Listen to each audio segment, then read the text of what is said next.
এখন আমরা যেটা নিয়ে আলোচনা করবো সেটা হচ্ছে mechanism of action of non steroidal anti inflammatory drug. এই non steroidal anti inflammatory drug কি?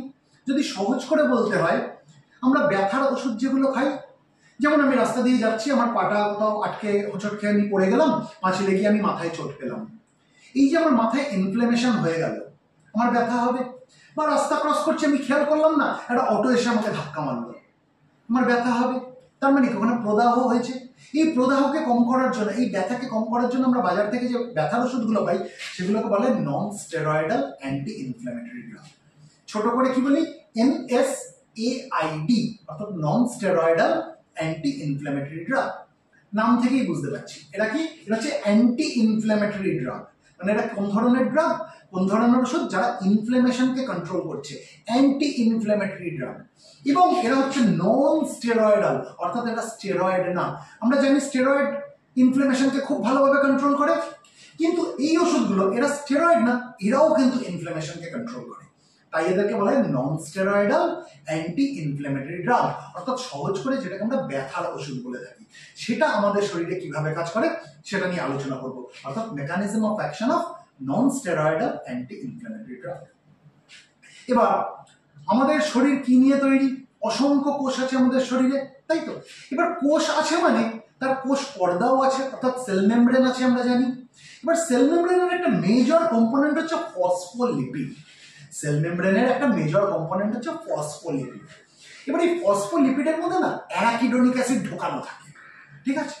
এবার যখন এই ফসফোলিপিডের উপরে এক প্রকার এনজাইম প্রভাব ফেলে, যেটাকে বলা হয় cytosolic phospholipase A2 alpha, cytosolic phospholipase A2 alpha নামক এনজাইম যখন এই ফসফোলিপিডের উপরে প্রভাব ফেলে, তখন এই ফসফোলিপিড থেকে অ্যারাকিডোনিক অ্যাসিডটা আলাদা হয়। এবার যখন অ্যারাকিডোনিক অ্যাসিড ফসফোলিপিড থেকে আলাদা হয়ে গেল, তার মধ্যে কিছু অ্যারাকিডোনিক অ্যাসিড আবার ঘুরে ফসফোলিপিডের মধ্যে গিয়ে আটকে যায়, আর কিছু অ্যারাকিডোনিক অ্যাসিড একদমই আলাদা হয়ে যায়।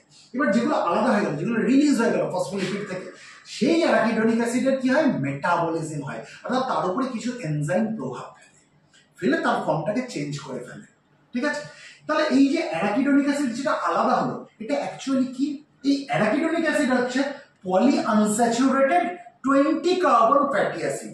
পলি আনস্যাচুরেটেড 20 কার্বন ফ্যাটি অ্যাসিড, তার মানে আমি কি বুঝতে পারছি?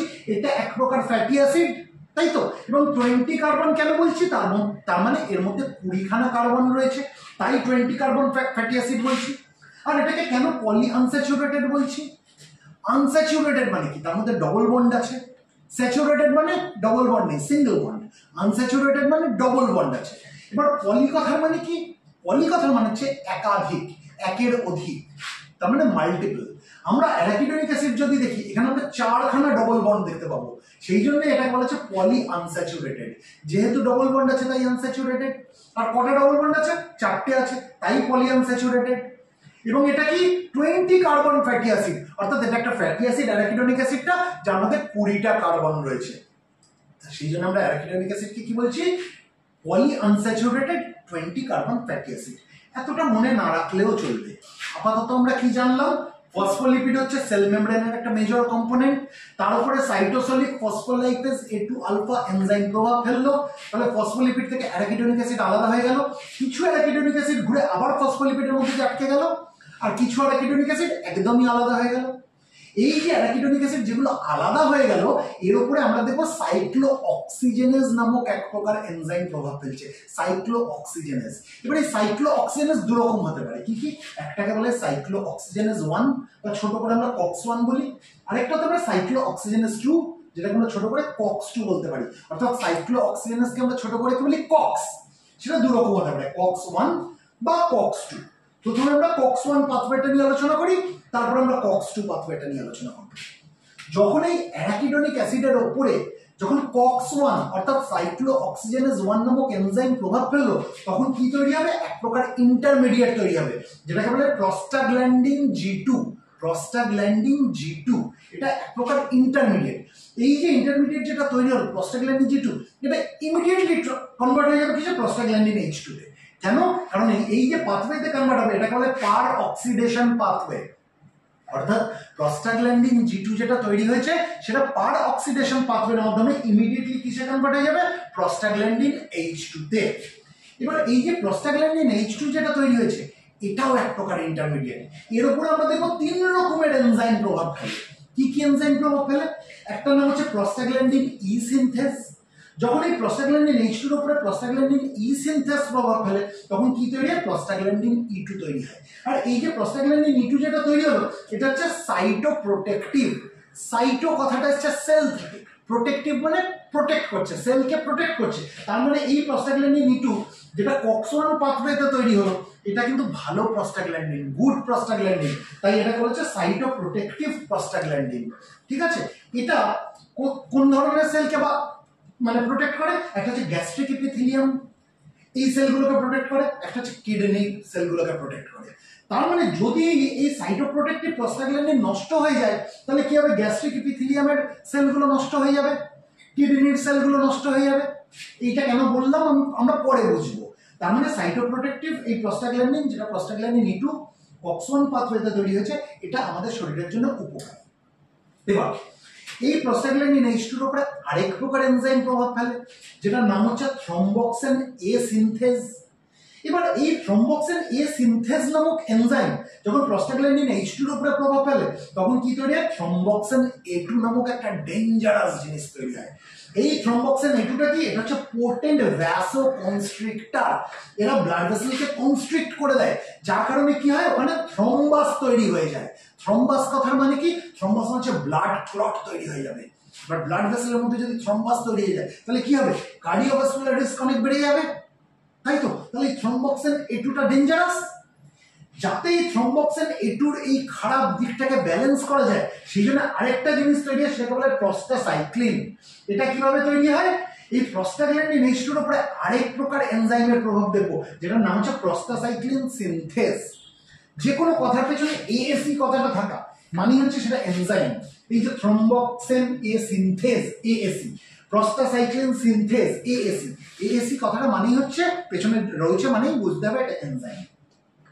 এবার এই প্রস্টাগ্ল্যান্ডিন H2 এর উপর যখন এই প্রস্টাসাইক্লিন সিনথেস নামক এনজাইম প্রভাব ফেললো তখন কি তৈরি হলো? প্রস্টাসাইক্লিন, যার আরেকটা নাম হচ্ছে প্রস্টাগ্ল্যান্ডিন I2। এই প্রস্টাসাইক্লিন কি করে? এই থ্রম্বক্সিন A2 যে কাজটা করছিল ঠিক তার উল্টো কাজ করছে। মানে থ্রম্বক্সিন A2 কি? পোটেন্ট ভ্যাসোকনস্ট্রিক্টর, এরা ব্লাড ভেসেলকে কনস্ট্রিক্ট করে দেয়। প্রস্টাসাইক্লিন বা যার আরেকটা নাম হচ্ছে প্রস্টাগ্ল্যান্ডিন I2 এটা কি? এটা হচ্ছে ভ্যাসোডাইলেটর, অর্থাৎ ব্লাড ভেসেলকে ডায়ালেট করে দেয়। বুঝাতে পারলাম? থ্রম্বক্সিন A2-র কারণে কি তৈরি হচ্ছে? থ্রম্বাস তৈরি হচ্ছে। কিন্তু এই প্রস্টাসাইক্লিনের ক্ষেত্রে কি হচ্ছে? এর অ্যান্টি থ্রম্বোটিক এফেক্ট আছে, মানে এরা থ্রম্বাস তৈরি হতে দেয় না। তাই থ্রম্বক্সিন A2 যে খারাপ কাজ যেটা করছিল সেটাকে ব্যালেন্স করছে কে? প্রস্টাসাইক্লিন ব্যালেন্স করছে। বুঝাতে পারলাম? এটা হলো কক্স-1 পাথওয়ে। কেন বললাম? তার কারণ আছে। এবার ব্যথাটা কিভাবে কন্ট্রোল হচ্ছে, ইনফ্লামেশনটা কিভাবে কন্ট্রোল হচ্ছে? আমি ইনফ্লামেশনকে কন্ট্রোল করতে পারলেই তো আমি ব্যথাটাকে কম করতে পারবো, তাই তো? ইনফ্লামেশনটা কন্ট্রোল হচ্ছে কক্স-2 পাথওয়েতে, অর্থাৎ সাইক্লোঅক্সিজেনেস 2 পাথওয়েতে। এখানে কি হচ্ছে?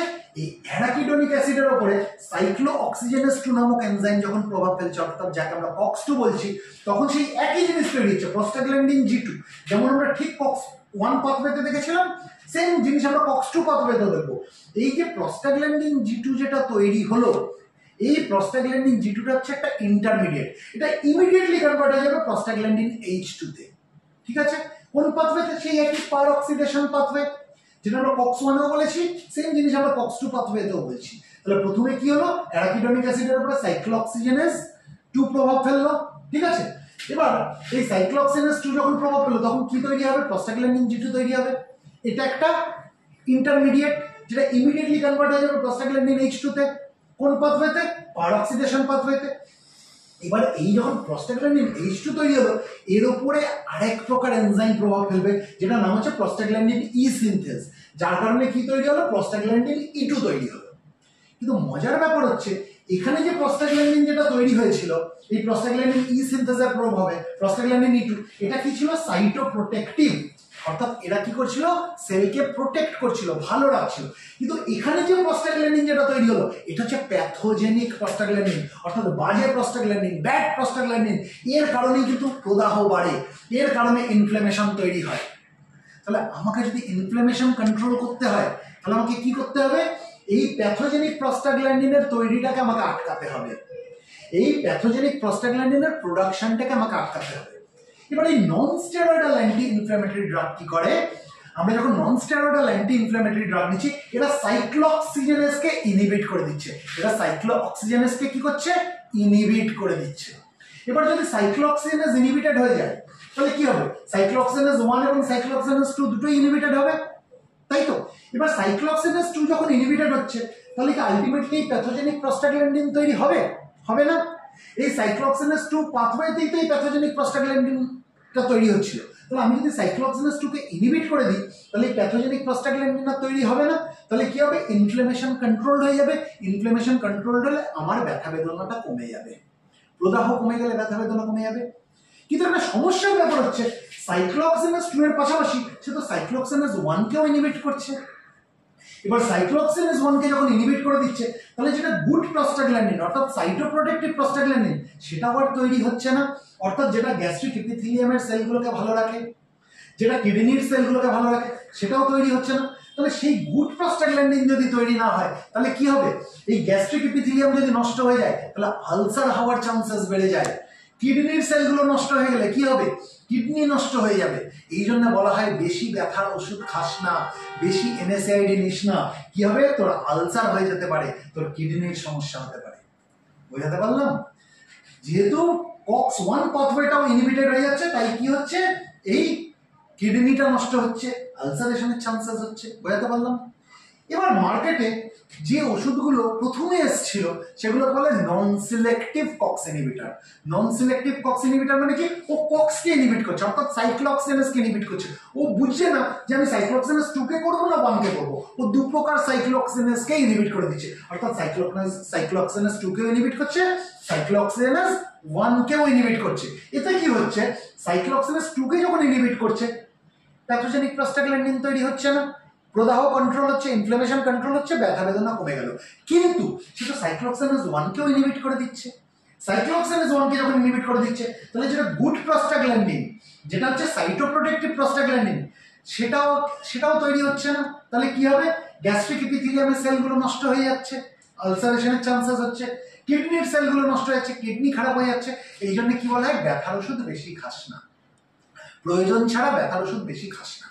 এবার এই যে নন সিলেক্টিভ কক্স ইনহিবিটর যেগুলো COX-2 এবং COX-1 দুটোকেই ইনহিবিট করছে, তার যদি উদাহরণ দিতে হয় সেগুলো হচ্ছে ibuprofen, diclofenac, indomethacin, ketoprofen, naproxen, কয়েকটা আমি উদাহরণ দিলাম। এগুলো কি, এগুলো হচ্ছে নন সিলেক্টিভ কক্স ইনহিবিটর। নন সিলেক্টিভ মানে সিলেক্ট করতে পারছে না যে আমি COX-2 কে ইনহিবিট করবো না COX-1 কে ইনহিবিট করবো, দুটোকে ইনহিবিট করে দিচ্ছে। COX-2 কে ইনহিবিট করছে, ভেরি গুড, প্যাথোজেনিক প্রস্টাগ্ল্যান্ডিন তৈরি হচ্ছে না। কিন্তু COX-1 ইনহিবিটেড হয়ে গেলে কিন্তু সাইটোপ্রোটেক্টিভ প্রস্টাগ্ল্যান্ডিন গুলোও ইনহিবিটেড হয়ে যাচ্ছে, যার কারণে গ্যাস্ট্রিক এপিথেলিয়ামের সেল নষ্ট হচ্ছে, যার কারণে কিডনির সেল নষ্ট হচ্ছে। বুঝাতে পারলাম? তখন কি হলো, তখন তো মানুষ চুপচাপ থাকতে পারে না, আরো চিন্তা ভাবনা করলো আরো কি ভালো করা যায়।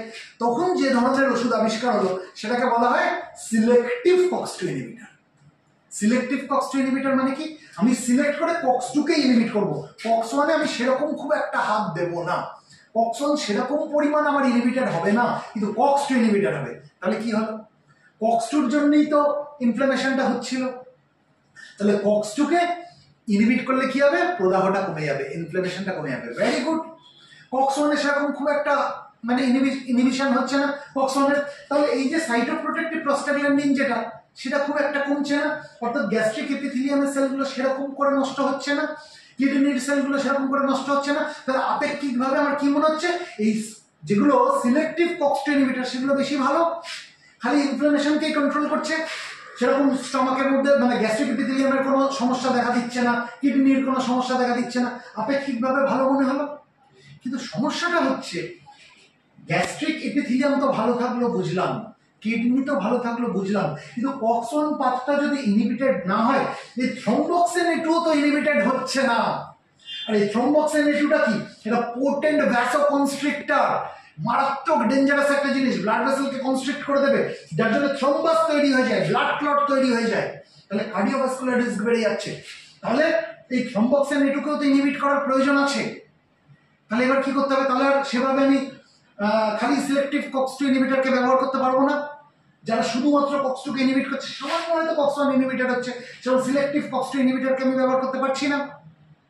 তখন যেটা আসলো তারপরে আবিষ্কার করে সেটা হচ্ছে প্রেফারেন্সিয়াল কক্স2 ইনহিবিটর।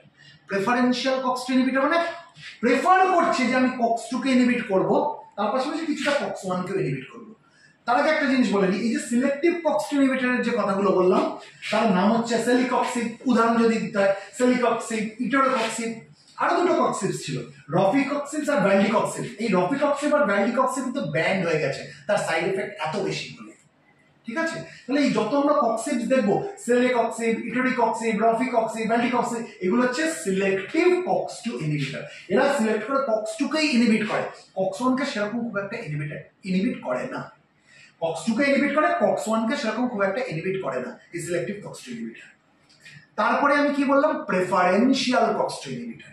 প্রেফারেন্সিয়াল কক্স2 ইনহিবিটর মানে কক্স2 কে প্রেফার করে ইনহিবিট করছে, তার মানে এটা না যে কক্স1 কে সেরকম ইনহিবিট করবে না, কক্স1 কেও করছে, অল্প স্বল্প করছে, কিন্তু প্রেফার করছে কাকে, কক্স2 কে ইনহিবিট করছে।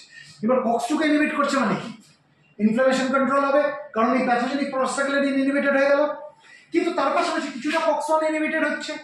এবার কিছুটা কক্স1 ইনহিবিটেড হলে কিছুটা সাইটোপ্রোটেক্টিভ প্রোস্টাগ্ল্যান্ডিন নষ্ট হচ্ছে, মানে গ্যাস্ট্রিক এপিথেলিয়ামাস সেল কিছু নষ্ট হচ্ছে, কিন্তু নন সিলেক্টিভ কক্স ইনহিবিটরের মতো তো হচ্ছে না। কিছুটা কিডনির ক্ষতি হচ্ছে, কিন্তু নন সিলেক্টিভ কক্স ইনহিবিটরের মতো অতটা তো হচ্ছে না, কারণ নন সিলেক্টিভ কক্স ইনহিবিটর কি পুরো কক্স1টাকে তো ইনহিবিট করে দিচ্ছিল কক্স2 পাশাপাশি। কিন্তু ভালো দিকটা কোথায় হলো, এই থ্রম্বক্সিন এ2 সিনথেসিসটাকেও কিন্তু এই প্রেফারেন্সিয়াল কক্স2 ইনহিবিটর কি করলো, ইনহিবিট করতে পারলো। কারণ কি, ও বেশি বেশি প্রেফার করে সাইক্লোক্সিনেজ 2 কে ইনহিবিট করছে, তার পাশাপাশি কিছুটা কক্স1 তো ইনহিবিটেড হচ্ছে, তার জন্য থ্রম্বক্সিন এ2টা তৈরি হচ্ছে না। আর থ্রম্বক্সিন এ2 কে আমি যদি ইনহিবিট করে দিতে পারি, তার প্রোডাকশনকে আমি যদি কমিয়ে দিতে পারি, তাহলে কার্ডিওভাস্কুলার রিস্ক আমার কমে গেল।